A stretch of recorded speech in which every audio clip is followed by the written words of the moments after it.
স্বামীর জানাজায় দাঁড়িয়েছিলাম আমি, আর ঠিক তখনই আমার ফোনে একটা অচেনা নম্বর থেকে মেসেজ এলো, আমি বেঁচে আছি, ওদের বিশ্বাস করো না। প্রথমে ভেবেছিলাম কেউ হয়তো নিষ্ঠুর কোনো রসিকতা করছে, এমন একটা মুহূর্তে যে জঘন্য কিছু হতেই পারে না। কিন্তু দ্বিতীয় মেসেজটা আসতেই আমার বুকের ভিতরটা কেঁপে উঠল। সেখানে আমার স্বামীর অফিস রুমের একটা ছবি ছিল, আর নিচে লেখা ছিল, আসল উইলটা এখানে লুকিয়ে রাখা আছে। ফোনটা আমার হাতে কেঁপে উঠল ঠিক তখনই যখন ইমাম সাহেব শেষ দোয়া পড়ছিল। আমি দাঁড়িয়েছিলাম আমার স্বামী আব্দুল মতিনের জানাজার সামনে। ৪৩ বছরের সংসার ছিল আমাদের। এত দীর্ঘ একটা পথ চলার পর আজ মানুষটা সাদা কাফনে মোড়ানো হয়ে আমার সামনে শুয়ে আছে। আমার চোখের জল যেন শুকিয়ে গিয়েছিল, কাঁদতেও পারছিলাম না ঠিক মতন। শুধু বুকের ভিতর একটা অসহ্য শূন্যতা। আমার দুই ছেলে শুভ্র আর সজীব আমার দুই পাশে দাঁড়িয়েছিল। ওদের দিকে তাকিয়ে হঠাৎ অদ্ভুত একটা অনুভূতি হলো। ওরা যেন খুব বেশি শান্ত, খুব বেশি গোছানো, খুব বেশি স্বাভাবিক, যেন সব কিছু আগেই জানা ছিল। ফোনে আবার তাকালাম, মেসেজটা এখনো জল করছে, ওই লাশটার জন্য কেঁদো না, আমি সেখানে নেই। আমার পুরো শরীর ঠান্ডা হয়ে গেল, চোখ চলে গেল কাফনের দিকে। মনে হলো বুকের ভেতর কেউ ভারী হাতুড়ি মেরে বসেছে। কষ্টে পাশের একটা চেয়ারের হাতল ধরে দাঁড়িয়ে রইলাম, কাঁপা হাতে লিখলাম, কে তুমি? কয়েক সেকেন্ডের মধ্যে উত্তর এলো, আমি মতিন, আমাদের ছেলেদের বিশ্বাস করো না। ফোনটা প্রায় হাত থেকে পড়ে যাচ্ছিল। ঠিক তখনই শুভ্র আমার দিকে তাকালো, মা, শরীর খারাপ লাগছে? আমি তড়িঘড়ি করে ফোনটা আঁকড়ে ধরলাম। না বাবা, একটু মাথাটা ঘুরছে। শুভ্র হালকা হাসলো, কিন্তু সেই হাসিটা দেখে কেন জানি আমার বুকটা হিম হয়ে গেল। সেটা ছেলের হাসি মনে হলো না, বরং এমন একজন মানুষের হাসি যে নিশ্চিত হতে চাইছে সব কিছু তার পরিকল্পনা মতোই চলছে। সজীব এসে আমার হাত ধরল, মা, অনুষ্ঠান শেষ হলে তোমাকে নিয়ে বাসায় যাব, একা থাকা ঠিক হবে না। কথাটা শুনতে যতটা স্বাভাবিক মনে হলো, তার বলার ভঙ্গি ততটা ছিল না। অনুরোধ নয়, বরং যেন নির্দেশ। চারপাশের মানুষজন একের পর এক এসে সমবেদনা জানাচ্ছিল। তোমার ছেলেরা আছে তো, ভয় কিসের? আমি শুধু মাথা নেড়ে যাচ্ছিলাম, কিন্তু আমার মাথার ভেতর তখন একটাই বাক্য ঘুরপাক খাচ্ছিল, আমাদের ছেলেদের বিশ্বাস করো না।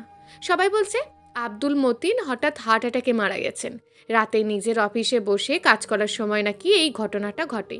কিন্তু আমি তো সেখানে উপস্থিত ছিলাম না। রাত 11:40 শুভ্র আমাকে ফোন করেছিল, কাঁপা গলায় বলছিল, মা, আব্বু আর নেই। আমি যখন পৌঁছালাম তখন অ্যাম্বুলেন্স প্রস্তুত, কাগজপত্রও প্রস্তুত, সব কিছু প্রস্তুত। এত দ্রুত যেন সব ব্যবস্থা যেন আগে থেকেই করা ছিল। সেদিন বিষয়টা নিয়ে ভাববার মতন অবস্থায় ছিলাম না, কিন্তু এখন এখন তো মনে হচ্ছে কিছু একটা ঠিক ছিল না, একদমই ঠিক ছিল না। সন্ধ্যার পর আমরা আমাদের বাড়িতে ফিরলাম। বাড়িটা বিশাল, কিন্তু সেদিন কেন জানি মনে হচ্ছিল চারপাশটা ফাঁকা, নিঃশব্দ, ভয়ঙ্কর নিঃশব্দ। ড্রয়িং রুমে এখনো মতিনের বড় ছবিটা ঝুলছে, চশমাটা টেবিলের ওপর রাখা, আর পাশে তার শেষ ব্যবহার করা চায়ের কাপ। আমি অনেকক্ষণ চুপচাপ বসে রইলাম। শুভ্র আর সজীবও বাসায় ছিল।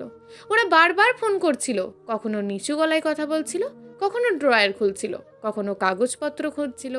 একসময় ওরা ভেবেছিল আমি হয়তো ঘুমিয়ে পড়েছি। আমি তখন সিঁড়ির কাছেই দাঁড়িয়েছিলাম। হঠাৎ সজীবের গলা শুনলাম, কাজটা শেষ করতে হবে, মা যেন প্রশ্ন করার সুযোগ না পায়। শুভ্র নিচু গলায় বলল, কাল ডাক্তারকে নিয়ে আসবো, এই বয়সে এই শোকে ব্যাপারটা সহজ হবে। আমার বুক ধক করে উঠল।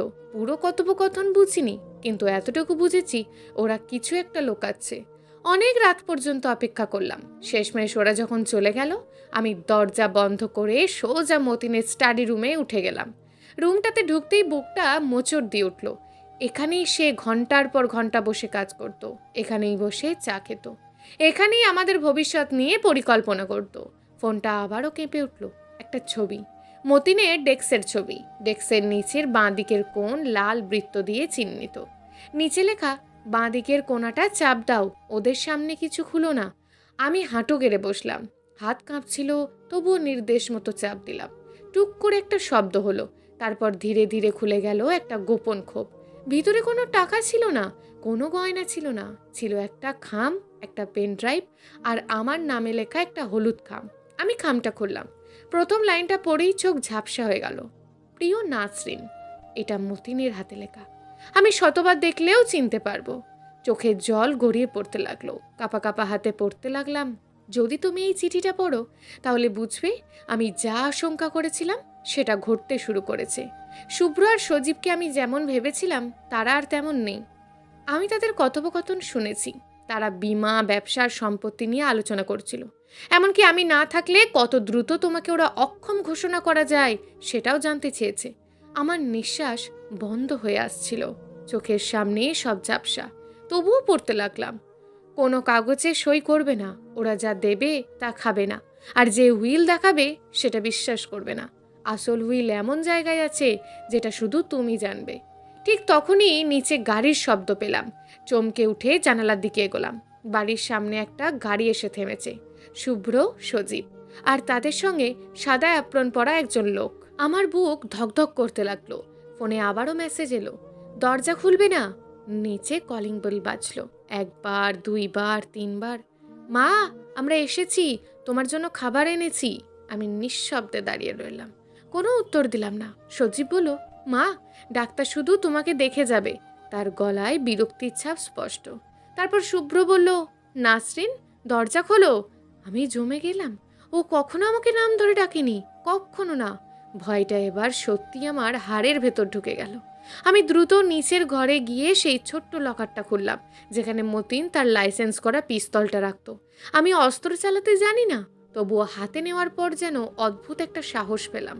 ঠিক তখনই আর একটা মেসেজ এলো, পিছনের দরজা দিয়ে বের হয়ে যাও, পুরনো ড্রাইভার এখনো বিশ্বস্ত আছে। পুরনো ড্রাইভার? রহিম চাচা, যিনি প্রায় 20 বছর আমাদের সঙ্গে ছিলেন, যাকে 2 মাস আগে শুভ্র হঠাৎ চাকরি থেকে সরিয়ে দিয়েছিল। আমি নিঃশব্দে নিচে নামলাম। এদিকে সামনের দরজায় ধাক্কার শব্দটা বাড়ছে। তারপর হঠাৎ কাঁচ ভাঙার শব্দ। ওরা ভিতরে ঢোকার চেষ্টা করছে। আমি রান্নাঘর পার হচ্ছিলাম। ঠিক তখনই টেবিলের ওপর রাখা একটা খালি শিশি চোখে পড়ল। চায়ের চিনির পাত্রের আড়ালে লুকানো ছিল। আমি সেটা হাতে তুলে নিলাম। অদ্ভুত তেতো গন্ধ, গা শিউরে উঠল। ফোনটা আবারও কেঁপে উঠল। ওরা কি ব্যবহার করেছে দেখতে পেয়েছো? আমার চোখটা ভিজে উঠল। আমি লিখলাম, তুমি কোথায়? কিছুক্ষণ কোনো উত্তর এলো না। এদিকে ঘরের ভেতর পায়ের শব্দ। ওরা ঢুকে পড়েছে। সজীব চিৎকার করে বলছে, মা, তুমি ভয় পাচ্ছ কেন? তুমি এখনো ঠিক মতন চিন্তাও করতে পারছো না। আমি আর এক মুহূর্ত দাঁড়ালাম না। পিছনের দরজা খুলে বাইরে বেরিয়ে এলাম। অন্ধকার গলির পাশে একটা পুরনো মাইক্রোবাস দাঁড়িয়েছিল। হেডলাইট বন্ধ, ড্রাইভারের জানালাটা নামানো। স্টেয়ারিংয়ে বসে আছে রহিম চাচা। ওঠেন মা, স্যার আগে থেকেই বলে গিয়েছিলেন দরকার হলে আপনাকে নিয়ে যেতে। আমার গলা শুকিয়ে গেল। তুমি জানো উনি কোথায়? রহিম চাচা কোনো উত্তর দিলেন না, শুধু বাড়িটার দিকে তাকালেন। ঠিক তখনই পিছনের উঠানে শুভ্র এসে হাজির হলো। আমাকে দেখে চিৎকার করে উঠল, মা, দাঁড়াও। আমি গাড়িতে উঠে বসলাম। মাইক্রোবাসটা মুহূর্তের মধ্যে অন্ধকার রাস্তার দিকে ছুটে গেল। আমাদের বাড়িটা ধীরে ধীরে দূরে সরে যেতে লাগলো। আমি জানালার কাছে মাথা ঠেকিয়ে বসে রইলাম।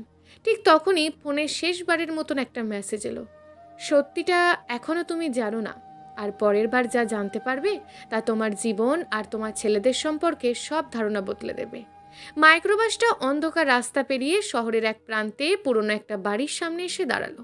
আমি তখনও কাঁপছি, হাতে মতিনের চিঠি, বুকে হাজারো প্রশ্ন। রহিম চাচা দরজা খুলে বললেন, নামেন মা, স্যার এখানেই অপেক্ষা করছেন। আমার নিঃশ্বাস যেন বন্ধ হয়ে গেল। ধীরে ধীরে গাড়ি থেকে নামলাম। বাড়িটার ভিতরে ঢুকতেই একটা পরিচিত কণ্ঠস্বর শুনলাম, নাসরিন। আমি স্থির হয়ে গেলাম। এই কণ্ঠটা আমি হাজার মানুষের ভিড় থেকেও চিনতে পারবো। দরজার আড়াল থেকে বেরিয়ে এলেন আব্দুল মতিন, জীবিত, একদম জীবিত। আমার হাত থেকে খামটা পড়ে গেল। আমি ছুটে গিয়ে তাকে জড়িয়ে ধরলাম। বুকের ভিতর জমে থাকা কান্না একসাথে বেরিয়ে এলো। তুমি বেঁচে আছো? মতিনও কাঁপছিল। আমাকে মাফ করে দিও নাসরিন, অন্য কোনো উপায় ছিল না। অনেকক্ষণ পর আমরা বসে কথা বললাম। তখন তিনি আসল সত্যটা জানালেন। কয়েক মাস আগে তিনি জানতে পারেন শুভ্র আর সজীব তার ব্যবসার সবকিছু শেয়ারে গোপনে বিক্রি করছে। শুধু তাই নয়, তারা কয়েকজন দুর্নীতিগ্রস্ত আইনজীবী আর এক ডাক্তারের সঙ্গে যোগাযোগ করেছিল। তাদের পরিকল্পনা ছিল প্রথমে বাবাকে সরিয়ে দেওয়া, তারপর মাকে মানসিকভাবে অক্ষম ঘোষণা করে সব সম্পত্তির নিয়ন্ত্রণ নিজেদের হাতে নেওয়া। প্রথমে মতিন বিশ্বাস করেনি, কিন্তু একদিন নিজের কানে সবকিছু শুনে ফেললেন। তিনি পুলিশ ও একজন পুরনো বন্ধুর সাহায্যে পুরো পরিকল্পনার প্রমাণ সংগ্রহ করেন। তারপর নিজের মৃত্যুর নাটক সাজান, যাতে আসল অপরাধীরা নিজেদের মুখোশ খুলে ফেলে। আমি স্তব্ধ হয়ে শুনছিলাম। যে ছেলেদের নিজের রক্ত দিয়ে বড় করেছি, তারা এমন হতে পারে? মেনে নেওয়াটা খুব কঠিন, খুবই কঠিন। পরদিন সকালে মতিন আমাকে নিয়ে পুলিশের বিশেষ ইউনিটের কাছে গেলেন। পেন ড্রাইভে থাকা অডিও, ভিডিও, ব্যাংক রেকর্ড সব জমা দেওয়া হলো। সেই রাতেই অভিযান শুরু হয়। শুভ্র ও সজীব তখন বারবার ভুয়া উইল আদালতে জমা দেওয়ার প্রস্তুতি নিচ্ছিল। পুলিশ ঢুকে পড়তেই দুজনের মুখের রং বদলে গেল। আব্বু! শুভ্র চিৎকার করে উঠল। আপনি বেঁচে আছেন? মতিন শান্ত গলায় বললেন, হ্যাঁ, আর আজ তোমাদের আসল মুখও সবার সামনে বেঁচে উঠেছে। দুই ভাই প্রথমে অস্বীকার করলো, তারপর একের পর এক প্রমাণ বের হতে লাগলো। শেষ পর্যন্ত তাদের আর কিছু বলার রইল না। পুলিশ যখন হাতকড়া পরাচ্ছিল, আমি চুপচাপ দাঁড়িয়েছিলাম। মায়ের হৃদয় তখনও তাদের জন্য কাঁদছিল, কিন্তু সত্যের সামনে সেই কান্নার কোনো মূল্য ছিল না। কয়েক মাস পরে সবকিছু অনেকটাই বদলে গেছে। মতিন ব্যবসার বেশিরভাগ সম্পদ এতিমখানা, বৃদ্ধাশ্রম ও শিক্ষাবৃত্তির জন্য দান করে দিয়েছিল। আমরা নতুন করে জীবন শুরু করেছি। সম্পত্তি নয়, শান্তিকে বেছে নিয়েছি। এক বিকেলে বারান্দায় বসে চা খাচ্ছিলাম। সূর্য ধীরে ধীরে অস্ত যাচ্ছিল। আমি মতিনকে জিজ্ঞেস করলাম, একটা কথা বলো তো, সেদিন যদি আমি তোমার মেসেজটা বিশ্বাস না করতাম? মতিন মৃদু হেসে বললেন, তাহলে হয়তো আজ আমরা কেউই এখানে বসে থাকতাম না। আমি তার হাতটা শক্ত করে ধরলাম।